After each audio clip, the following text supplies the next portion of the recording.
listening to Revolution Radio, freedomslips.com, 100% listener-supported radio, and now we return you to your host.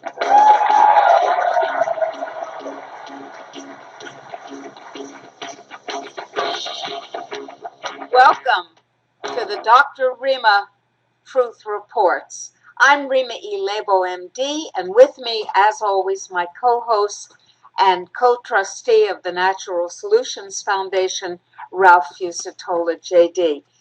Hello, Ralph. Hello, Dr. Rima. How are you doing? I'm doing great. It's been a very interesting week. A number of exciting things have been going on. We've been learning more about the potential benefits of high-potency CBD hemp oil, among other things this week, and there have been a number of developments in different directions, which I hope we'll all have a chance to discuss tonight. Exciting times. Very exciting times. A little bit like the Chinese curse, may you live in interesting times. These certainly are interesting times. We have an interesting guest for you tonight, folks. Paul G. King, PhD, is a chemist, a commentator, a man of droll wit and impeccable scientific precision of thought.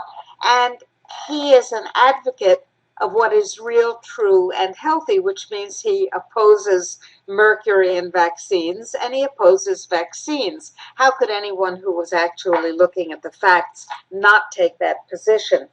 Not everyone does, however, and we'll be talking about that. It is our custom here on the Dr. Rima Truth Reports, which is brought to you, as you know, by the Natural Solutions Foundation. And our principal website, by the way, is www.drrima, R-I-M-A, truthreports.com, drrimatruthreports.com. We're about truth, and it doesn't matter whether the truth is convenient or not. We need to follow it, and then we need to make sure that it liberates us. In the Bible, it says, and the truth shall make you free. It also says, justice, justice shall you pursue.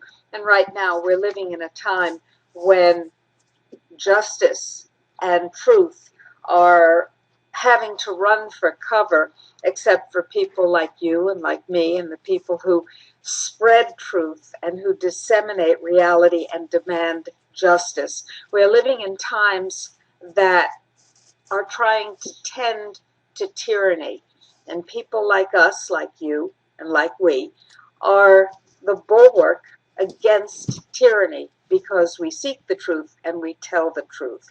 Now, that means that we tell the truth whether or not it's convenient. And sometimes that can be awfully awkward. And sometimes there are social consequences and other consequences. But if the truth changes because it's inconvenient, then you were never a truth teller. Sorry about that. It's a personal responsibility that goes all the way down to your deepest core. Ralph, let's talk about the news of this week in terms of health freedom. What's been happening? Well, of course, there's been further delays in the implementation of so-called Obamacare, the system of health control, which the federal government is seeking to impose on the population. The big news was Matt Drudge. Matt Drudge tweeted that he had paid his Obamacare penalty, and he was calling it his liberty tax, a tax on liberty, if you will, because he was going to not be insured, and so he was paying the penalty. And within 22 minutes of that tweet, the White House had tweeted that no one has to pay any penalty until next year, and Matt Drudge is just plain wrong. Well, it turns out that, of course, the White House was plain wrong. Matt Drudge is self-employed, sole proprietor, and so files a quarterly return, and therefore this quarter he has to pay his estimated taxes for this quarter, which includes a quarter of that penalty. So he indeed is a person who has paid the tax. or the penalty, whichever it may be. And that, by the way, is an important issue because the Supreme Court never actually said that the mandate of forcing people to buy insurance, this boondoggle for the insurance industry, that was constitutional. The Supreme Court actually said the penalty is not a penalty; it's really a tax. This is what the majority of the court said. And since it's a tax under what is called the Federal Anti-Injunction Act, no one has standing to sue to claim that a federal tax is unconstitutional unless first they owe the tax and have actually paid the tax. So no one had standing to sue, and the lawsuit was thrown out. Dr. Rima, you may recall what's happened. That's happened to us a couple of times on some of our litigation with the FDA, where no one ever seems to have standing to sue anymore when they go into the federal courts. No redress there, folks. Let me tell you, that part of the First Amendment is being ignored too. The part about redress by going to the courts and to the legislature and the president. Anyway, the result of this is that Matt Drudge is now one of the few people in the country who may have standing to sue. So, Matt, if any of your people are out there listening to this, we got to let Matt Drudge know that he may have standing to sue. And why is that important? Well, it goes back to that tax issue again. The penalty was put into the law by the United States Senate. But it's not a penalty. It's a tax, according to the Supreme Court. And under the Constitution, the United States Senate does not have power to initiate a tax. It has to be initiated in the House of Representatives. So it may very well be that the tax penalty is actually unconstitutional, and all that has to happen is someone who has actually paid it, namely Matt Drudge, needs to sue. And what would that do? It would overturn the mandate. If it overturns the mandate, then people would not be forced to buy insurance. But if they chose to buy insurance, the interstate pool and all would still be available. And so, insurance is the most heavily regulated business in the United States other than banking. And of course, as a result of that, there's very little freedom of choice in insurance. There's very little sophistication in that system. I mean, can you imagine? The insurance industry doesn't have anyone aggregating all of the health insurance policies so that people can choose and get the best deal. They have it in life insurance. They have it in every other commodity and service in the world on the internet. There are aggregators who help people find the best deal, but not insurance. Why? Because it's illegal. The state governments have all sorts of restrictions on who can so-called sell insurance. And what is the solution for the failure of the state governments to allow a market to function? Well, the federal government's going to put more regulations in. Ah, yes, that's a sharp way and smart way of doing it. If the bureaucracy fails, let us have more bureaucracy. Exactly. Well, it seems to me that the federal government's position is if anything fails, let us have more of it. Right, exactly. Except freedom. Right, freedom right. has been failing badly, and we have less of it. Indeed. That's perhaps American exceptionalism. You got it. Yeah. Now, there's more news this week, and actually the news just happened moments ago. Before we went on the air, we were talking to our guest, Paul G. King, Ph.D., as Dr. Rima said, one of our favorite people, as you'll know from the discussion we'll have tonight. And he was just talking to some of those bureaucrats earlier today. And so shall we bring Paul on and get some of the news? Well, I think we should, and I think we should also say that it is not often these days that the news has me laughing out loud. But as Dr. King was telling us about this piece of information that he's going to share with us, I truly was laughing out loud. And then we decided that we would save the rest of the story for the show, so you would get it fresh too. Welcome to the Dr. Rima Truth Reports, Dr. King. Well, Rima, I'm glad. Well, I have to apologize to you folks. A little limitation on our technology tonight. We have Dr. King on a telephone, and unfortunately, there seems to be a ring through going on. Does anyone know the code to stop that from happening? I'm going to look that up and see if I can do that. Anyway, Dr. King, because you're on a speakerphone, we have to be careful, and we have to ask you to speak directly into the phone. I'm speaking directly into the phone. Now you're good. Now we hear the Paul King we know. All right. I'll speak it louder. That's what I'm doing. Let me say one thing. When Dr. King speaks, you don't want to miss a word. Exactly. Go ahead. Anyway, I was looking at my articles that I get sent about what the wonderful CDC is doing, and they published an article. Well, they published a press release first, which talks about an article which is in press. It's not really published. It's been accepted for publication, called "Effectiveness of Influenza Vaccine Against Life-Threatening RT/PCR Confirmed Influenza Illness in U.S. Children, 2010-2012." And what they say they did is in 2 flu seasons, they looked at children 6 months to 17 years of age. Notice they didn't look at any that were under 6 months of age. They were admitted to pediatric intensive care units with severe respiratory illness and testing positive for influenza. Then those were called the cases. People who tested negative were the controls. They also had community controls for children without an influenza-related hospitalization, matched to case by comorbidities and geographic region. Vaccine was estimated using logistic regression models. And so he did this wonderful analysis, and they said, wait a minute, we got 18% of the cases had influenza. Were fully vaccinated, and they had influenza. And the others weren't, of course, fully vaccinated, but they may have been vaccinated, but they weren't fully vaccinated. That's of the 44 cases, so 2 times 18 represents about 20%, so 2 times 44 is about 88, so 8.8 or 9 cases, I guess, or something like that. 8 or 9 cases. It'd be 8 cases. 8 cases, were fully vaccinated. They were still in the ICU. 18% of the cases, that's 8. They also found that 31% of the pediatric pediatric intensive care unit controls, were fully vaccinated. Now, numbers is, I'm going to look at the percentage. Wait a minute.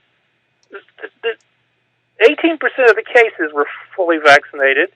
31% of the controls were fully vaccinated. Well, what did they have to be in this pediatric intensive care unit? Then they point out that 51% of the community controls were fully vaccinated. Now, they're comparing apples and oranges here somewhat, but first of all, there's no place in here, in this comparison they made, where they alleged that the influenza that children in the intensive care unit had when they diagnosed them with influenza was related to the strains that were in the vaccine. So there's no way knowing what's going on there. And they also didn't bother to tell us what were these intensive care unit controls that were fully vaccinated. What did they have?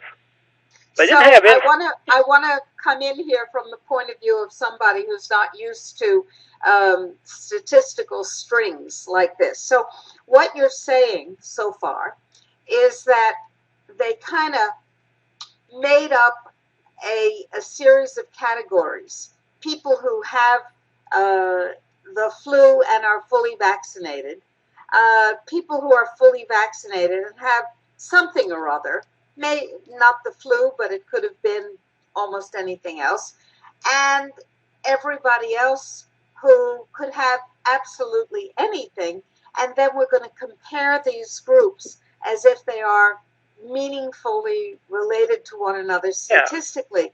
When in the fact, percentage that were vaccinated, comparing the percentage vaccinated, forget everything else. So they say, well, since it's 18% of the cases and 51% of the community, well, that means, well, voila, it was a 3/4 reduction in the risk of life-threatening influenza cases in the children in the pediatric intensive care unit.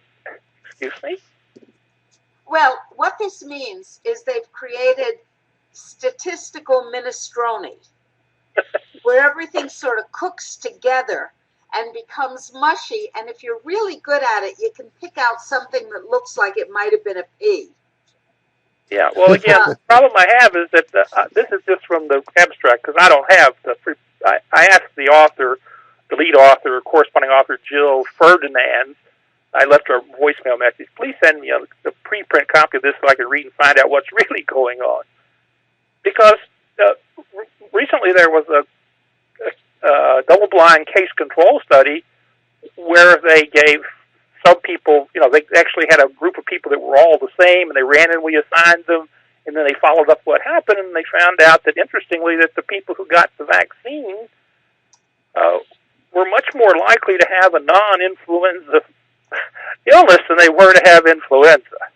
That's exactly where I was going to go with this. So it's possible that the people who were fully vaccinated and didn't have the flu had something that they were made susceptible to by having the full vaccination. Yeah, the thing they admit, which I think is very, it simply says, receipt of one dose of vaccine among children for whom 2 doses were recommended was not protective. That means that, but that doesn't mean that 2 doses would have been protective either. It's just that it wasn't protective if they only got one of the 2 that were recommended. Right. So this is. But what about the kids who were less than 6 months old? Did any of them get the flu? Well, I'm sure some did, but there's no data about them. They were excluded. They're outside of 6 months to 17 years of age. So this is an incredibly interesting group because I want to know how many of them were 6 months to 2 years of age, because the published studies have said that the flu vaccine has no effectiveness in children 2 years of age and under. It has limited effectiveness up to age 5. I would like to have more than 6 months, 17 years, if we're going to talk about any kind of meaningful comparisons. But hopefully when they give me the article, it'll have all that information. And, of course, I did leave them in my voicemail to this Jill Ferdinand. If anybody wants to call her, her telephone number is 404-639-2814, which will probably get her answering machine. That's what I got when I called. Normal business hours, 10 o'clock in the morning. But I want to know, then give me the anonymized raw data, with all the codes and everything except not who they are, so that I can figure out who's on first and what's on second, because from the reading this abstract, I can't know who's on first and what's on second. Well, do you think perhaps, Dr. King, it is entirely intentional for you not to be able to know who's on first and what's on second, so that USA Today and Time Magazine and the other lapdog outlets, and of course all the TV stations, can say it's proven? Look, new study shows people who are fully vaccinated get the flu less often than other people. Yeah, well, I'm sure that that's what they're going to say, but I can't tell from this data what it's telling me, because they didn't tell me what strain of the flu these children had. Because if it's a different strain than what that's in the vaccine, getting vaccinated didn't protect them. Did it? My and also, if the ones that were there were fully vaccinated and didn't have influenza, had non-influenza viral respiratory infections, then according to Cowling, there were, on a percentage basis, there were twice as many of them in percentage, 18 versus 31. Actually, it's only not twice. It's only 75% more in terms of percentage. Now, in terms of absolute units, it's less. But there's a problem with it. These people, these children, 6 months to 17 years, they weren't in one pediatric intensive care center units. They were in 21. If you got 44 cases in 21 U.S. pediatric intensive care units, that means you had 2 cases in each unit, on average, or was it 0 cases in some and 4 in others? I don't know. And I don't know how you compare that. I don't know that the standard of care these kids were being given. I don't want to know why did they end up in intensive care units if they were fully vaccinated. It seems to me if the vaccine is protecting against flu, nobody that's fully vaccinated should end up in the intensive care unit. Well, now that's flu a very, very like illness, point. And these people that were there with acute respiratory illness, these quotes 172 PICU control, most of those had acute severe respiratory illness, unless they wouldn't have been in intensive care. You don't have any reason to put children in intensive care, usually, unless they're having trouble breathing.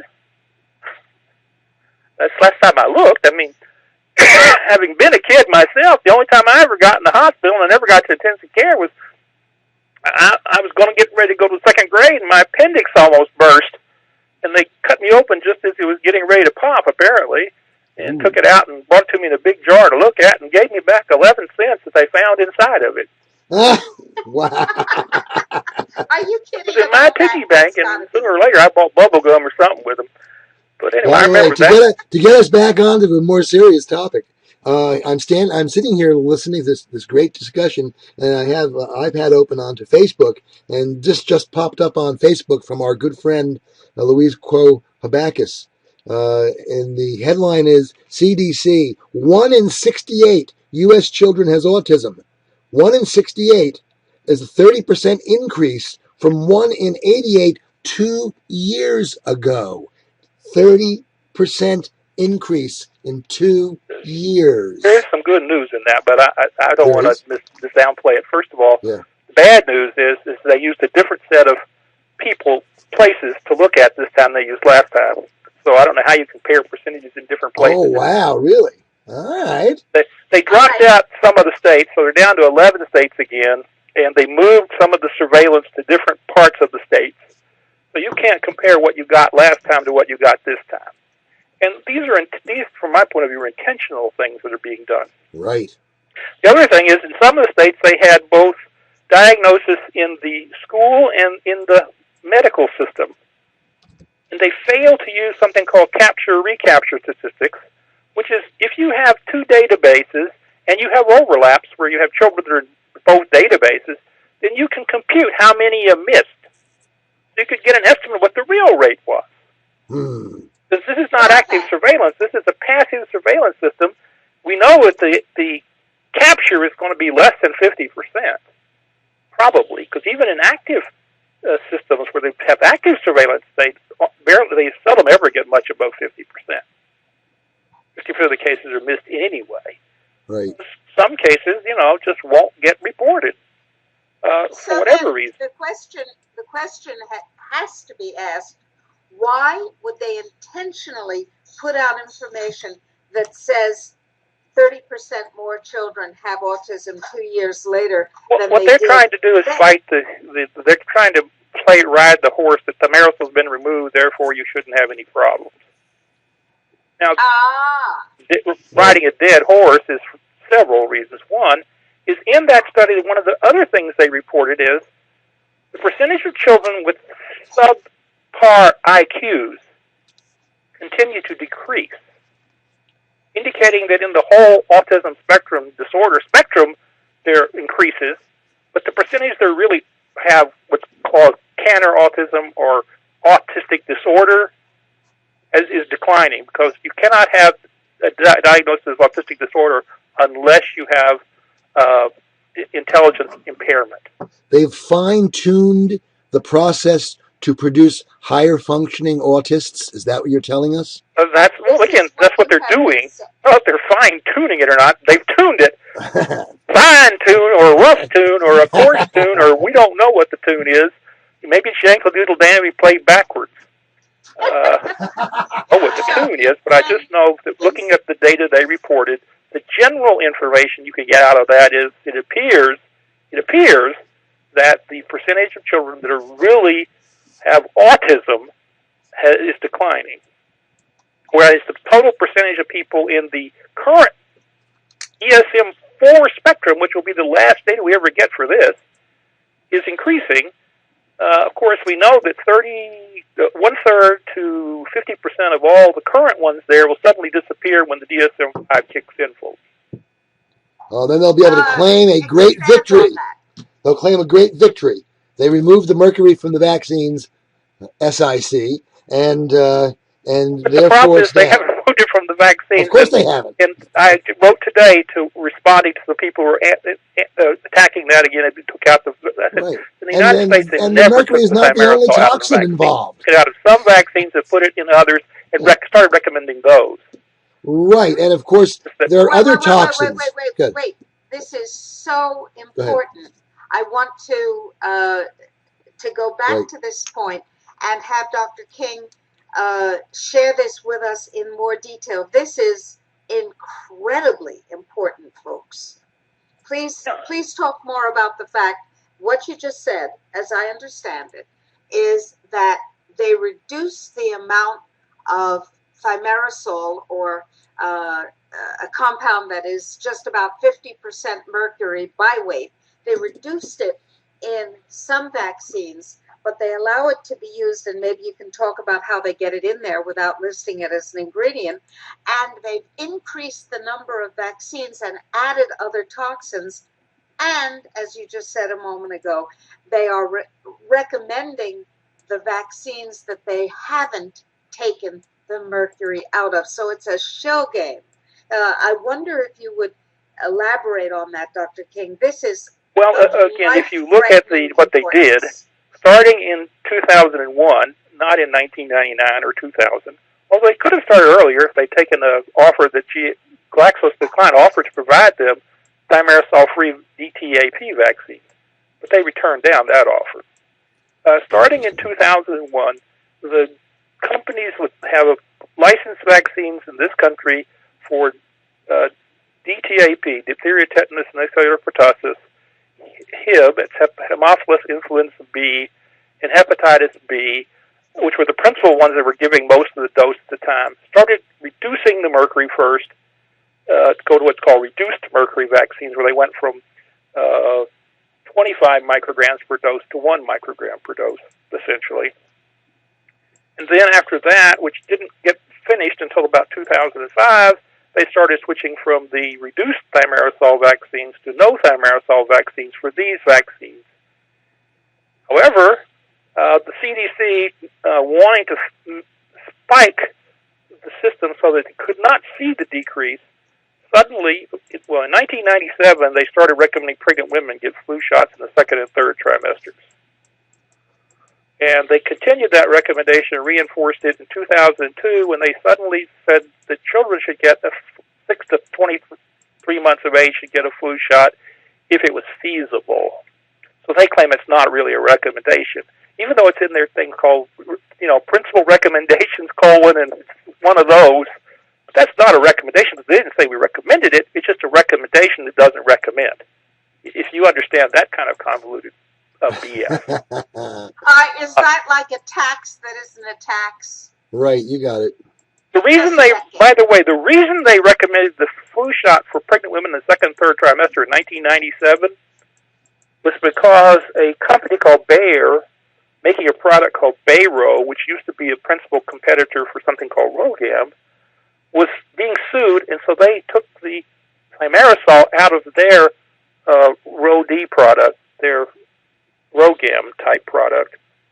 And in 96, they announced that, and in 97, suddenly the CDC started recommending flu shots for all pregnant women. That's a coincidence. You believe in that? I believe no coincidence. Now we move forward. In 2002, they reiterated the recommendations from stronger words for the pregnant women. And one of the reasons they did that was because a company called Johnson & Johnson, which owns a subsidiary that makes Rogam, in 2001, they said they were stopping shipping the lots of Rogam that were thimerosal preserved into the United States. So in 2002, they made the same recommendation in the second and third trimesters, vaccinate the pregnant women. And this is so that the autism was being caused by vaccinating these pregnant women with Rogam, which is 10 to 15% of the pregnant women were being vaccinated with Rogam with thimerosal preserved, roughly, or half that number by the time Bayro went off the market. Yeah, they had to take up the slack for that, so by bringing this vaccinate pregnant women in the second and third trimester, that was to take care of that. Well, they realized that wasn't enough because they get to look at the data in real time. You know, they have the data that's coming in. They can see what's happening closer to real time and whatever. So it comes to 2004. They first of all they extended the time instead of 6 months to 23 months. It now became 35 months. And for the pregnant women, they took away the restriction on trimester. They can give a pregnant woman a flu shot in any period of time. Wow. Now, the composite effects of these things is that, realistically, during the transition period, the total dose that some children were receiving of mercury went up because they didn't take it all out immediately, and they started recommending flu shots and Rogam and things like this on top of what already, flu shots and the Rogam, the Bayro and the Rogam didn't disappear overnight. They were phased out slowly as they got used up. And the same thing with the preserved vaccines. They didn't disappear. In fact, I think the last lot that Dr. Geyer happens to have in his refrigerator of a thimerosal preserved vaccine, the DTaP vaccine, I think it expired in 2005. So up until 2005, there may have been some children still getting thimerosal preserved DTaP vaccine, or at least in 2004, maybe in 2005 it wasn't many. 2004, and at the same time they were now getting flu shots. So you actually had a rise, and then of course, as they go down, it turns out that from our studies, and if you haven't seen the most recent one, it's a study where we looked in the VSD, so the database the government says you should look at, and we looked at it in a proper way, which hadn't been done much before. We recognized that there's a problem with follow-up because children can't be diagnosed with autism spectrum disorder before a certain time. And then after that time, for some period of time, they can be diagnosed, and the diagnoses tend to fade out. It's not a problem for the children that are diagnosed. You've got to compare them to a group of something that are, quote, not diagnosed.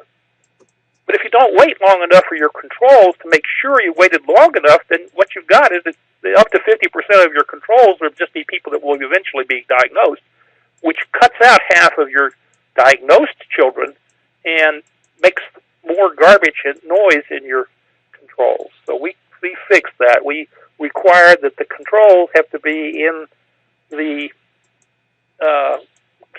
first of all, we said they had to be continuously enrolled. So we didn't want to talk these issues about enrollment or whatever. They had to be continuously enrolled, and they had to have the sex recorded. If they didn't have that, we let them out. And then we looked at all the ones, and we found them, and we divided them into cases, which is anyone with a confirmed diagnosis of autism. And the controls were children that didn't have a confirmed diagnosis of autism who had been in the system the average time for diagnosis from the cases plus 2 standard deviations times that time, which turns out to be about 7.5 years, roughly, which is pretty much close to maybe why the CDC says 8-year-olds are what you should look at. Maybe that's why they chose 8-year-olds. Who knows? I guess that's a coincidence, too, but I don't believe in coincidence. But in our study, it came out very simple. It turned out that the early doses of thimerosal appear to have caused the most harm. And we looked at only one vaccine, that was the hepatitis B vaccine, which is given at the time we're looking at children, a wide range from birth up until 2 months, and then from 2 months to 4 months, and then from 6 months to 18 months. And because of the limitations that we're only allowed to look at the VSC up to the year 2000, we're not allowed to look at 2001, 2, 3, 4, 5, 6, which the CDC is allowed to do, but that's not open to the public. That limits us to what we should do. But with those three periods of time, we were able to establish that there was statistically significant odds ratio that you're going to have excess risk if you got a vaccine, and the risk increased after the third dose to the point it became incredibly statistically significant in terms of the magnitude. It was more than threefold. Wow. That's a ratio of more than 3 times. Dr. King, why does the CDC think it can keep the records from 2001 on secret? Is that... What they did, and it's very simple, they contracted out to an outside agency to keep the data for them, and they don't keep it in-house anymore. It's and in no that longer contract, the government's as I understand data, so they don't have to. They don't have to give it to you under Freedom of Information. Is that that's right. So this is outrageous. Of course, I'm sure taxpayers' And funds were outrageous, as used. I understand it, there's a clause in the contract that says if it ever happens that the public somehow manages to force access to this data, then the contract's null and void, and the company has to pay penalties. That's interesting. But nobody getting that database any way, shape, or form. It paid millions of dollars every year to maintain this database. And of Millions course, of taxpayer dollars every year. Whoa. I'm a taxpayer. And I just found out about this from you. This is brand new news for me. So I want to know how it is, scientist Dr. Paul and attorney Fusatola, Counsel Fusatola, I want to know how it is that my tax dollars can be used through the CDC, the Center for Disease Control, to maintain a database about the public health and well-being that is contractually hidden forever from me, but maintained with my dollars. How does that work exactly? It only works unconstitutionally, of course. Well, again, it may be unconstitutional, but like I said, what they did was contracted to an outside agency, which frees them from freedom of information attack. Which currently does, again, the federal courts have abrogated the First Amendment right to petition for redress of grievances in a very meaningful way. There are court decisions reaching back to the beginning of the 20th century that basically held that an individual taxpayer has no standing to sue over the expenditure of federal funds. And that individual taxpayer in that particular case, by the way, was General Motors Corporation when it was a private company back in the early part of the 20th century. And they tried to sue over some expenditures of the federal government. The Supreme Court held no individual taxpayer has a sufficient interest to have standing to sue. But then there are other cases afterwards that say, well, if your First Amendment rights are at stake, then you have standing to sue. So there's always a loophole within the loophole. No one has yet litigated the issue, I'm sure, all the way. Nobody can get standing to litigate the issue, as I understand. That's the problem. Right, the federal courts have become almost closed doors, except to large corporate interests. That's about the size of it. And the federal judges need to consider, and NSA, now this is the point where you should be taking notes, federal judges need to consider how their institution is beginning to lose its legitimacy because they've failed to keep that basic part of the contract, the Article 1 of Amendment to the Constitution, which says not just that we have a freedom of speech and freedom of association and freedom of religion, but we also have the right to petition the government for redress of grievances, a right which is notably lacking. We almost don't have the right anymore. We have the right, but we can't exercise it because we can't get to the court. The courts are not permitting it. They are losing their legitimacy by failing to provide meaningful procedures for people to litigate these sort of issues. Well, again, they're also doing it by ignoring the congressional laws that were established. The Administrative Practices Act clearly states that supposedly it's redress or damage you can bring a lawsuit. They say you have to have damage. They read it as if the statute reads and. Right, exactly. I do recall, Paul, that became an issue in some of the litigation over the swine flu vaccine mandates. And to me, those issues have not gone away, and there will be another attempt at the next weaponized flu to impose vaccine mandates again, and these issues will come up again. Just for your interest as an attorney or whatever, what I would say is as follows. The Supreme Court has repeatedly held that no administrative agency has any authority to issue any rules that go around any clear legislative mandate. Right. Okay? And so issuing a contract that includes requirements that the public not get access to public information would seem to be an attempt to get around the Freedom of Information Act. Well, I want to attack what's basic. Yeah. That would be true about the administrative agencies, but what is sauce for the goose is sauce for the gander. That means that the judicial rule, since there is nothing in the Constitution about this, the judges have established a rule about this need to have proof of damage in order to have standing to bring a lawsuit.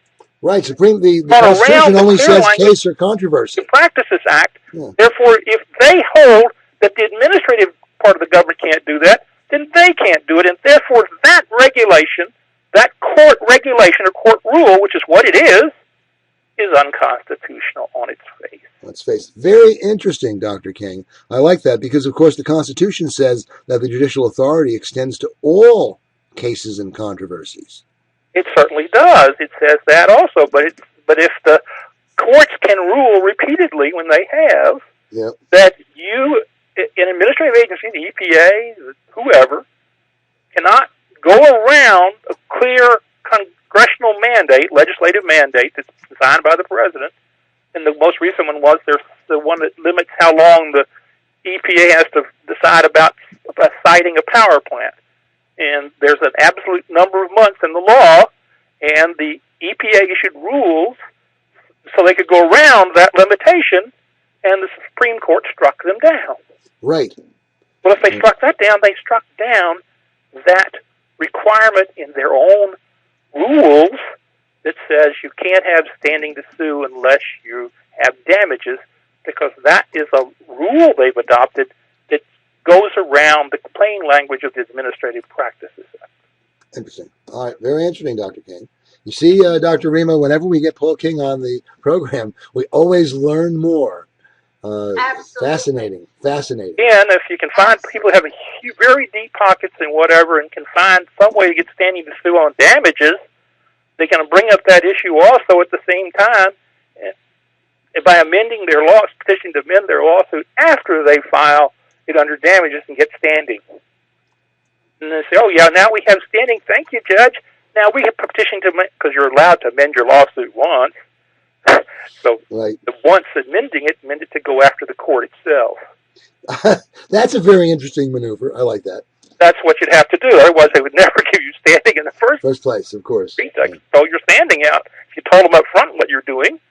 Right. But again, as the court rules stand, at least the last time I read them, you were allowed to amend your case one time without even asking them. After any point in time, and so you make sure your case is well written and survives to say that you have standing, then turn around and sue them, amend your lawsuit to make them a party to the lawsuit, suing them for failure to comply with the law. By making you have to prove damages when the law says you don't. And doing it by a rule that goes around the law of the land. Because the Supreme Court, by the way, is not the law of the land. The law of the land is the people. That's for sure. Absolutely. The supreme law is the Constitution. Of the state. Yeah. As last time I looked, the Creator cannot be the servant to the creature that it creates. Right. The states created the Constitution. And therefore, they and the people are its masters. And therefore, they have the last word on what is and is not the law of the land.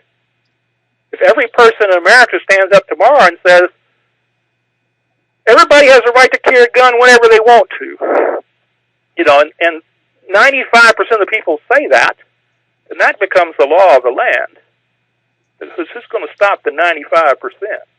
Certainly not the 1%. Well, of course, that's what happened in 2009. Americans simply refused to cooperate with the vaccine program, and as a result, the swine flu panic and pandemic never materialized. But the warning we have to all understand is that now, and 5 years later, the weaponization of the flu has gone forward. It's being done on one level by people who claim we're only doing this to find out how it could be weaponized to make sure it doesn't get weaponized. Right? And that's what they're doing. All those have to laboratories understand, around the world, create as monsters part always of have accidentally let them loose. as part of the global health security initiative. Global Health Security Initiative. Something we really need to talk a bit about. As the man said, whenever you tell me something that they get a big title on, say it's to do something, Yeah. do the opposite. Exactly. I mean, what is the Affordable Care Act? How to have unaffordable insurance. Right. That's what it is. It's the Unaffordable Care Act. So if you believe it, if the title says it's going to give you one thing in a bill, you can better believe it that it does just the opposite. Oh, absolutely. So that's what we're talking about. One of the interesting things that that emerges from what Ralph just brought up in relation to what you've been saying, Dr. King, Ralph just mentioned the Global Health Security Initiative, GHSI, which is Agenda 21 on massive anabolic steroids. Oh, yes. We're talking about I actually think it's on Coke. We have about 9 minutes before the break, and it might be a really good time to discuss GHSI and our action item. Yes. First of all, why don't you give the action item, Ralph? Right. It's one of our tinyurls.com, and it's real easy. It's END, E-N-D, GHSI, GHSI, Global Health Security Initiative. Whenever the government says security, you better watch out. Be afraid. Very afraid. So it's tinyurl.com/end GHSI. Now, the Global Health Security Initiative is something that was predicated on the production of Ban Ki-moon's, the Secretary General of the United Nations, bright boys. He has a couple of pet academics that he trots out at every opportunity and has supported and brought the work of forward. And these two pet academics have come up with a remarkable, but I guess inevitable theory. And that is, 1, people get infections. 2, infected people are vectors of infection. That is, they spread infections, leading to 3, more people getting infections. Which we thought can't work.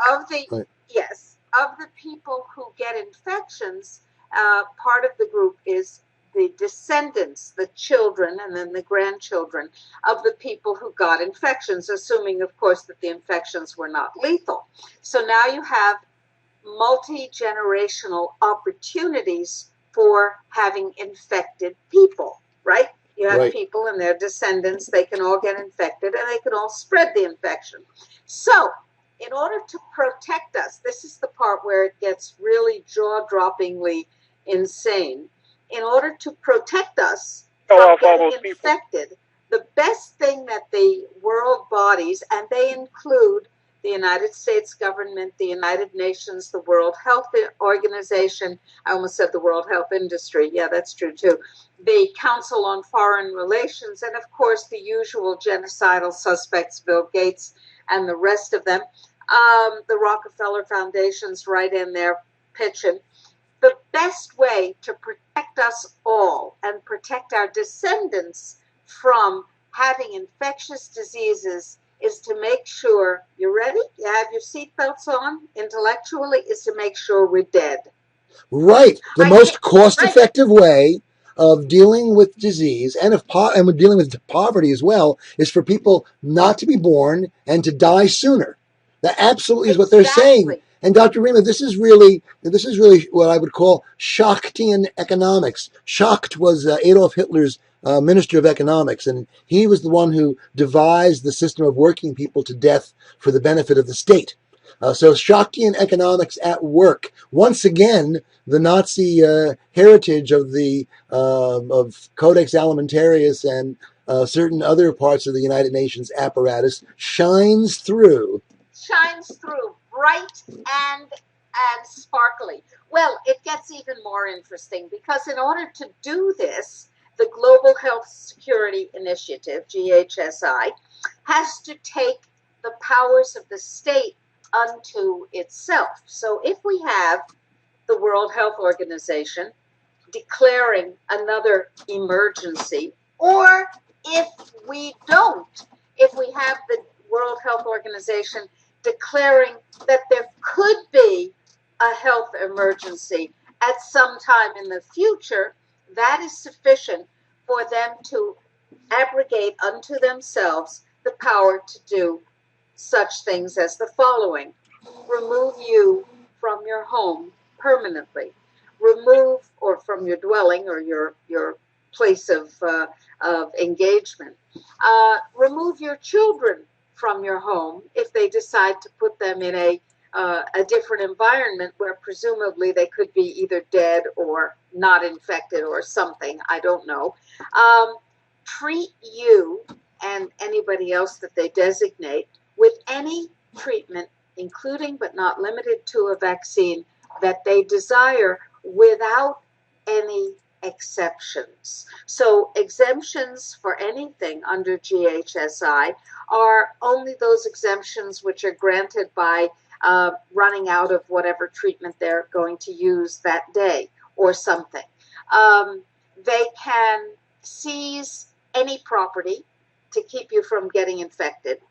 They can take over any governmental unit to keep you from getting infected, and they can dispose of you to keep you from getting infected. Now, when we were learning about Agenda 21, I said, and we made it a bit of a slogan, you're either part of the solution or you're part of the topsoil. Never did I imagine that Agenda 21 folks and their thinking apparatuses would covet the meaning of that statement, because here they're saying you're either part of the solution of non-infected people, or we're going to make you part of the topsoil because we're going to kill you. And I presume that the major method of controlling the population is through vaccine-induced infertility. I don't know, maybe Zyklon B. Who the hell knows? Maybe. So, but they have the right. The thing is that there's no appeal. There's no. Claim they have the right. I'm sorry. Go ahead. They claim they have the right. Well, of course, they claim they have the right in the same way that the courts claim you have no standing. They are abrogating unto themselves all rights and leaving us with no rights, alienable or inalienable, as far as they are concerned. I want to point out that in 2007, 184 nations, all of whom were deeply asleep at the switch, agreed that in the event that the World Health Organization, which is a private organization that receives about 2/3 of its funding from the pharmaceutical industry, that the World Health Organization could declare a level 6 pandemic without any review or scientific corroboration of the fact that there was a level 6 pandemic. And if they did so, then all world government functions would revert immediately to the World Health Organization. In 2009, you will remember, on the basis of somebody's wet dream, I can't think of anything else that you could call it, the World Health Organization did declare a level 6 pandemic concerning swine flu. Redefining what a pandemic was. What? They changed the definition of what a pandemic was, precisely. We wrote about that, and I believe that you and Ralph and I talked about that publicly, Dr. King. They changed the definition of a pandemic, and then they said, yeah, well, that's what we got, right? It's a level 6 pandemic, and nobody noticed that this was a dry run for world governance. Well, and indeed. GSHI. Now, some people noticed. Well, yes, some people noticed, but very few people took enough note of it to say, whoa. And that's where our first hour of the program began, and it's about to end. We began with the issue of what was happening to this year's flu, which was both very not very dangerous, but very virulent. Lots of people got it, and lots of people ended up with pneumonia. Is the weaponization moving forward? Is that what's happening? That's the question. We end the first hour of the Dr. Rima Truth Reports here on freedomslips.com, Studio B. I think we should be hearing the bumper music any moment, but who knows? Indeed, there it is! Time to grab your Valley of the Moon coffee, folks.